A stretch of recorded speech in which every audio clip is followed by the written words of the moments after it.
South Africa's political universe was shaken to its foundations this week as cameras witnessed a dramatic and unforeseen clash in Parliament, a moment now being labelled a political bombshell. In a bold and incandescent gesture, Democratic Alliance Federal Chairperson Helen Zille rose and presented a scathing indictment of President Sir Ramaphosa, leaving him visibly shaken and catching the African National Congress ANC entirely unawares. The face-off, which played out before the cameras on live national television, has rocked the political establishment and ignited national debate.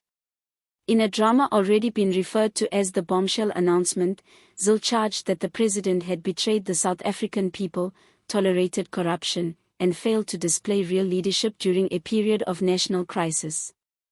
The words fell like a knife in the chamber. "You have failed us, Mr. President. You no longer speak for the people. You speak for corruption, cover-ups, and collapse. And today, I say it to you publicly, you are no longer suitable to lead." The room collapsed into a stern hush before descending into chaos. ANC MPs tried to interrupt and raise procedural points of order, but the weight of Zille's statement had already taken hold and were being televised live to millions. Within minutes, videos of the standoff went viral on various social media websites such as X, formerly Twitter, TikTok, YouTube, and Facebook. One user commented, "That moment gave me chills. Helen said what the whole country has been feeling." Another user observed, "Ramaphosa looked like he had just been slapped by reality." The president, usually accustomed to his composed manner and measured responses, was visibly shaken and caught off guard. Having sat in silence with the unreadable face, Ramaphosa made no swift comeback. Later, insiders verified that he had been totally caught off guard by the attack. Ramaphosa, Parliament sources said, had no notion a direct ambush was on the way. He had no comeback, one insider reported. It was one of the few occasions where the president didn't have anything to say because deep down he knows it's true. The backlash was immediate. In the background, ANC officials scrambled into crisis mode. An emergency caucus was purportedly held late at night at Latuli House where passions rose and party leadership tensions spilled out into outright war. Some top ANC members are reportedly fuming with Ramaphosa for having let hijack the national agenda and humiliate the party on live television. The internal morale within the ANC has been said to have grown toxic. Panicked and directionless was how one insider likened the mood, with factions becoming more entrenched and voices beginning to call for a major reshuffle from the top. There has even been chatter about how Ramaphosa needs to voluntarily relinquish office before the harm is done for good. The episode has not just hurt the president politically.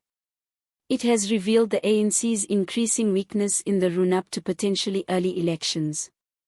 Zille, in an interview with reporters after the sitting of Parliament, gave no indication of standing down. "We are at a crossroads in this country," she declared. "And if Parliament is not going to hold this president accountable, then the people will. The truth must be told, even if it's uncomfortable." The ANC's days of hiding behind empty words are gone. She went on to blame the party in power with propping up a failing economy, covering up corrupt elites, and disregarding the everyday misery of ordinary South Africans. Her words resonated with the public already disillusioned by decades of bad governance, crumbling infrastructure, and widespread inequality.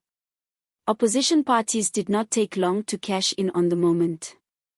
The EFF, Action SA, and even ANC old-timers made statements applauding Zille's courage, even though they were not ideologically aligned with her or the Democratic Alliance.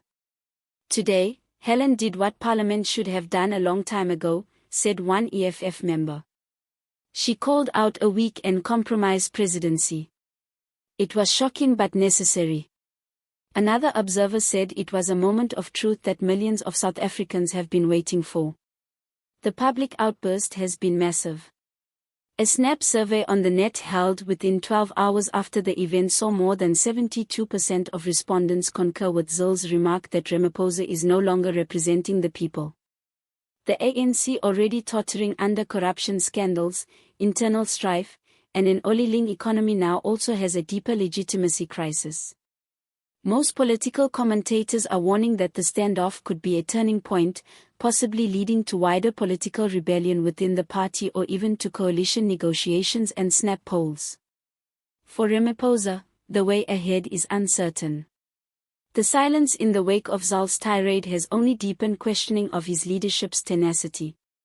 In a nation dealing with rampant unemployment, low shedding, failing state services, and an agitated youth population, the electorate's tolerance is wearing thin. The vision of a day's president left speechless while a political opponent exposed the public's discontent might be one that resonates deep into the next election season. At this point, analysts believe that the ANC has two choices: close ranks and double down behind Ramaphosa, or start quietly plotting a transition to shore up the party's electoral future. Either course carries monumental risk. The first has the potential to alienate further the public, while the second might set off an intern war among factions already vying for dominance. Some insiders are suggesting that the ANC may attempt to reframe Zille's comments as partisan grandstanding, but the public seems less inclined to be distracted. "We are tired of spin," said a voter in Soto. "We need action, not apologies."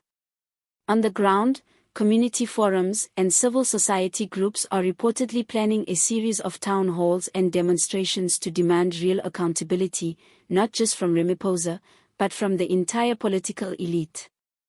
Meanwhile, ANC backbenchers are said to be growing restless, fearing they will bear the brunt of voter backlash in upcoming local elections. There are whispers that some may break ranks if the leadership fails to respond decisively. "This could fracture the caucus," noted one analyst. "We are already hearing about a group of MPs quietly discussing a confidence motion." What's certain is that Helen's courageous position in Parliament has altered the political discourse in South Africa. What started out as a speech turned into a national moment, a call to outrage, reflection, and perhaps even transformation. The repercussions are still being experienced across the political divide. But one thing is definite. The era of unassailable political power is behind us. The people are paying attention. The walls are closing in. And the truth having been uttered on the floor of Parliament cannot be unuttered. If you enjoyed watching our video, then like the video, subscribe to our channel and press the bell icon for more videos like this. See you again in next video.